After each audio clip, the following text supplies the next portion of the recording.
This is Doug Green, and I'm the publisher of Telecom Reseller. And this is a special podcast. We're going to be focusing today on the contact center and how the contact center is changing during the pandemic crisis, maybe a little bit about what it will look like afterwards. And we have with us today Yossi Abraham, who's the president of Zappix. Yossi, thank you for joining me today. Thank you for having me on this podcast, Doug. Really appreciate it. Oh, we're delighted you're here. And Steve Smith, who's the CEO of Fonative. Steve, thank you for joining me today. Great to be back again, Doug. I'm very glad we were able to make this and to continue our ongoing conversation. So like I said, we're going to be talking in just a minute about a very interesting partnership that these two companies, Zappix and Fonative, have made and how that's going to impact the contact center. But first, what is Fonative? Fonative is a communication platform as a service provider for contact centers in highly regulated industries. So we're the compliant communications company, and we enable voice and text communication for regulated businesses in healthcare, financial services, and government. So it sounds like the businesses where it's a little bit tricky to implement these features, you're the people that help that happen. That's right. And we wrap all the stringent security and privacy controls that are necessary in the regulated industries across the board in our solution. And what is Zappix? At Zappix, we provide digital customer self-service solutions that really transform the user journey when they're contacting the enterprise just through their contact centers. And we do it through Visual IVR, on-demand apps, and outbound engagement. And we're really geared towards those customers in this mobile era that we are now. And we're servicing multiple verticals: retail, e-commerce, healthcare, insurance, fintech, government, and services. And Yossi, you just said something maybe not all our listeners are familiar with. Could you briefly explain what you mean when you say digital self-service?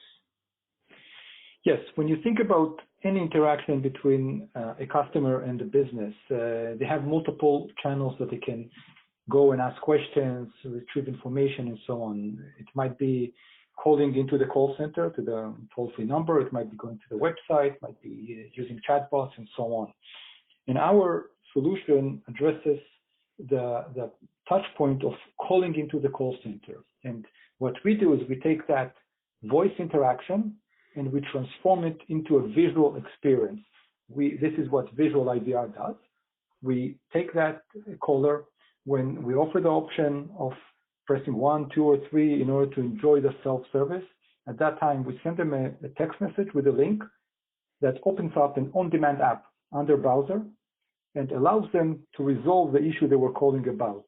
And the benefit of that is that the caller can resolve their issue quickly by themselves without the need to speak with an agent. So, Steve, what is the nature of this partnership? We had an announcement where Zappix and Fonative are teaming up to deliver security and next-generation self-service technology to the contact center. So it sounds like your two companies are going to be working together, but could you explain what the nature of this partnership is? Yeah, sure. Great question. We are partnering together so that Fonative can include the Zappix digital self-service capabilities into be included with the Fonative offering to the Fonative customer base. So under one umbrella, you'll be able to not only get the APIs to do voice, sophisticated voice, text messaging, et cetera, but you'll be able to leverage all of the great Zappix digital engagement tools. So it's a better together kind of situation. And Yossi, do you have any comment about how your product will then fit in? Yes, of course. So we really appreciate the fact that Fonative is this really compliant communication provider, and there are certain industries that really require this level of security and high level of compliance. But they should also enjoy the digital self-service solutions for their end users. And that can be in government, state and local, it can be in areas for healthcare, and it can be anything related to payments. And we want to the reason we work with the Fonative now is to enable them to enjoy these complementary solutions of the self-service for the end users. So Yossi, let's talk about this a little bit, because these days, one way or the other, whether I'm calling a contact center because I've got a problem that needs to be resolved or question, or the contact center is calling me, to your point, maybe about an issue with my bank account or maybe credit card or something, already it's hard to deliver a good customer experience because of the nature of the call. And in these times, sometimes people are calling contact centers because they're almost in a state of crisis. So how do these two products together create a better or even a great customer experience? So the way we view it, in order to create great customer experience, we defined 4 principles for that as part of our product portfolio, strategy, roadmap, and so on. And the 4 principles are speed, simplicity, mobility, and automation.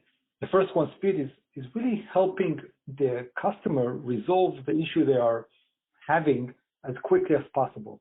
And for example, if a call with an agent might take you 6-7 minutes, for example, if you're calling an agent to submit an insurance claim or something like that, using self-service, that might take you only 1 minute, because you can type much faster than you talk, and until the agent is filling in all of that form.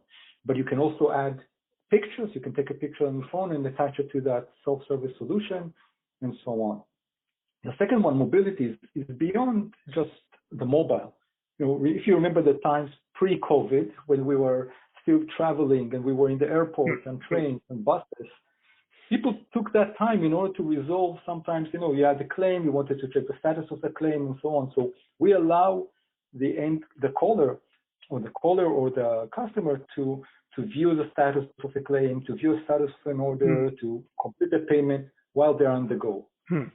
Simplicity is really to making everything as simple as possible. And I always give the example that when I bought my first mobile phone, it was a Nokia, I don't remember the version of that. It was like 20-something years ago. And it came with a booklet with instructions.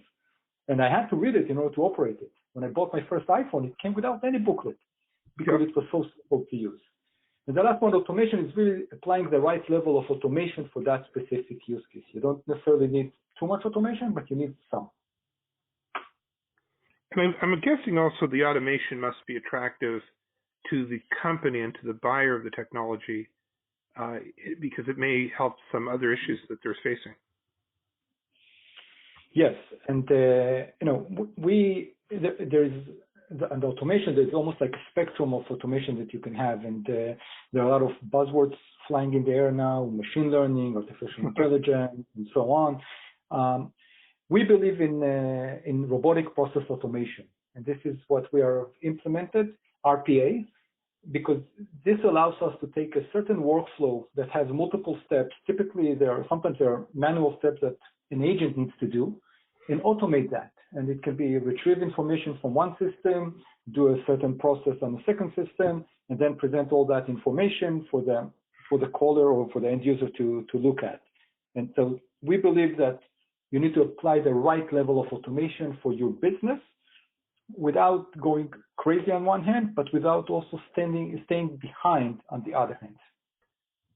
So Steve, what Yossi's just been talking about in terms of automation, it's very interesting. He was alluding to, people are making different terms. Sometimes they're almost frightening to people. It can be executed poorly.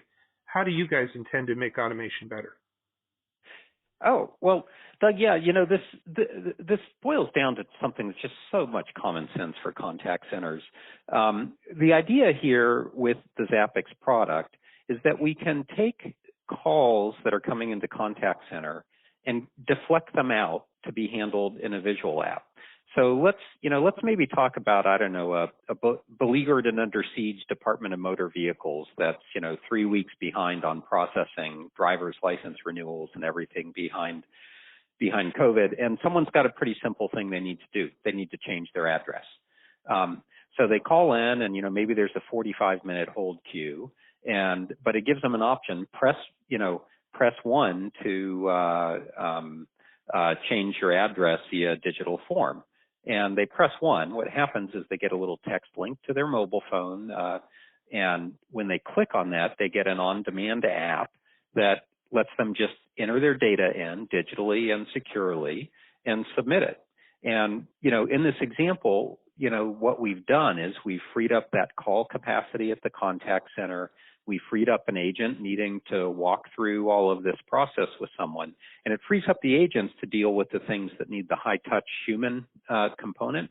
So the whole principle here is letting the self-service mechanism contain the calls that it can and reserve the agents for the more difficult things. There's another example, say in healthcare, maybe an appointment at a clinic or something has a set of pre-COVID screening procedures that they need people to answer the questions. And you could have agents tied up, or administrative staff making outbound calls and doing all this. But with a very simple mechanism through the Zappix product, there could be an outbound text saying, please click this link to fill out our pre-COVID screening. And again, you get this very nice, rich, on-demand app. You can check all your questions, submit it. And what you're doing is you're automating the simple things that you can automate to free up agents for the more difficult things. Yossi, there's a term for this, right? Yeah, this is great because one of my biggest principles that I really live by is the Pareto principle, the 80-20 rule. And one of the things that we guide our customers all the time is to list down all of the main use cases people are calling into the call center about, and identify those top 3 to 5 use cases that are typically creating almost 75 to 80% of the volume coming in, and automate those. And what we have found is that self-service is great for those repetitive, relatively low value add to the organization use cases, but they take a lot of time from the agents and from the call center in general. Self-service sometimes is not for every interaction. There are high value, complex interactions that we tell our customers, don't do self-service for them, but you probably have a lot of other cases that self-service is very relevant for. So yeah, Pareto principle. Yeah, and Doug, this is a win-win, right? This is much better for the consumer, right? What would you rather do? Spend 45 minutes in a hold queue these days, or get an option to, back to my simple made-up example of, press 1 to change your address, see an online form. You press 1, you get this thing. You can fill it out on your mobile phone, and at your own convenience. You hit submit, and you're done. I mean, the consumer is much more satisfied as well. So. Yep. Well, Steve, it's interesting you are saying that, and Yossi too, because as you guys know, the contact center underwent probably more change in the last 10 months than the last 10 years. But so now we're facing, I guess, the next stage, which is if we look over the horizon, look beyond the crisis. What do contact centers look like in the next generation? So I think there are multiple facets that we can look at here. One is the fact that they need to realize that there are changes that will stay there for the long term. For example, work from home for agents. That's one area that some companies and specifically call centers never thought they will have to deal with. The other thing is digital disruption. What happened with COVID-19 is that many companies that had plans to deploy some digital innovation in the future, COVID suddenly had accelerated all of that. So this is another aspect of the changes that are happening in the last several months. So what we have seen, and we have seen very high demand for our services in the last 8 to 9 months, because this very fragile equilibrium of the call centers, the amount of calls coming in and the capacity of agents has been shattered by COVID-19. They had an influx of calls coming in, and it can be, for example, for unemployment numbers, toll-free numbers that people are calling in to see what's happening, or it can be for e-commerce because of the disruption to everything regarding shipments and the supply chain and so on.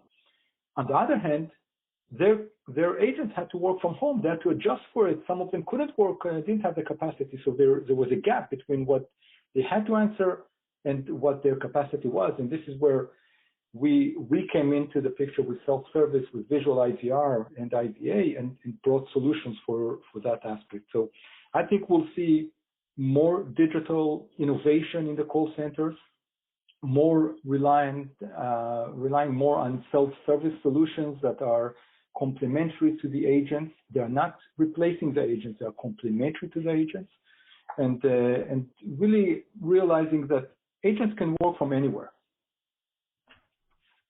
Yeah, I think, Doug, what we're going to see is a lot more of the ability to seamlessly shift communication across different channels: voice, text, chatbot, things like the Zappix Visual IVR and digital engagement, and to allow that to be fluid enough that consumers can start out on one channel and migrate to another channel. And there's, of course, humans are expensive, and so there's, cost implications for contact centers, but it also makes the human agent sort of the person to deal with the more complex and trickier situations, and provides much more streamlined and simple ways for consumers to resolve their problems. And the consumer of today, right, is a mobile-first, mobile-oriented consumer, and if you give them a mechanism that they can resolve their issue quickly and easily via a mobile channel, that's going to be preferred by them to a voice channel. Now, if they've got a really complex problem and they spot an issue with their bill and they know that it's going to take a lot of dialogue, then you want to make it fast for them to get to a human agent, and you can free up human agents by making a lot of the other things easy to resolve. So I think that's this isn't new, right? This is the trend that we've seen, for a decade plus in terms of talking about omni-channel contact centers and all that. But what's happened is that COVID has really accelerated the need for it. And as Yossi talked about, it broke down some of the barriers around things like work from home. Industries that you would have never thought would have permitted agents to work from home. And it said, gosh, no, we would never let that happen. We're forced to let that happen. And guess what? The sky didn't fall in. They didn't have agents, ripping them off or, defrauding the company. And so, the genie's not going back in the bottle on that one. Well, actually, I'm glad you brought that up because, I'm thinking about some of the industries, especially healthcare, finance, and some others, highly regulated. And just 12 months ago, if a doctor peeled off a phone call to a patient on his iPhone, that really kind of violated HIPAA rules. Now, we think maybe it's being done, it's been relaxed, but as we go forward, the thinking is those rules are going to come back into place. So can these reforms of the contact center be achieved with the same level of security we had before? Well, I think so, and there's a lot of work going on in that area. Like our own company, we already had a version, but we rushed out a version 2 of what we call our Secure Agent Communicator, which is a web browser, WebRTC-based client that provides a secure voice channel for agents. So we also implemented a relationship with a centralized phone management company so that contact centers could ship and deploy SIP hard phones that could be centrally managed into their agent desktop. So some of the things that were raised as objections, like, well, we don't know what's going on in that agent's home LAN. Maybe there's packet sniffers in there. Maybe their teenage son or daughter has downloaded some malware that's now penetrated their environment. A lot of those things have been had to be and were addressed pretty quickly, and there's a lot of continuing innovation because of the concern that the contact centers that have reopened are just one state order away from needing to send their people back home again. So I think that as always, like regulation takes a while catching up, but that's exactly the business that Fonative is in, and we've been very active to deploy technologies and, address how they're working with the regulators to their satisfaction. So with these changes and with the product that you're coming to the market with, what does the speed of implementation look like? And I'm thinking of it from both sides. How long does it take if you're an end user to transform the contact center? And what does that whole thing look like if you're a channel partner selling these services to a company? So our customers are enjoying very, very quick turnaround from Zappix. We typically deploy a full solution within 2 to 4 weeks after we sign a contract with a customer. And that includes the integration with the backend systems, the design of the on-demand app, and the entire experience. And we really believe in an evolution versus revolution approach. And when you look at an evolutionary approach to digital transformation, you basically have a gradual change. You overlay new technology on what you have today, and you avoid this very harsh forklift upgrade that is a major disruption in your organization. So when you deploy a solution like Zappix, you really start to enjoy the benefits of much higher customer experience, reduced cost within 4 weeks. And this is what our customers are experiencing.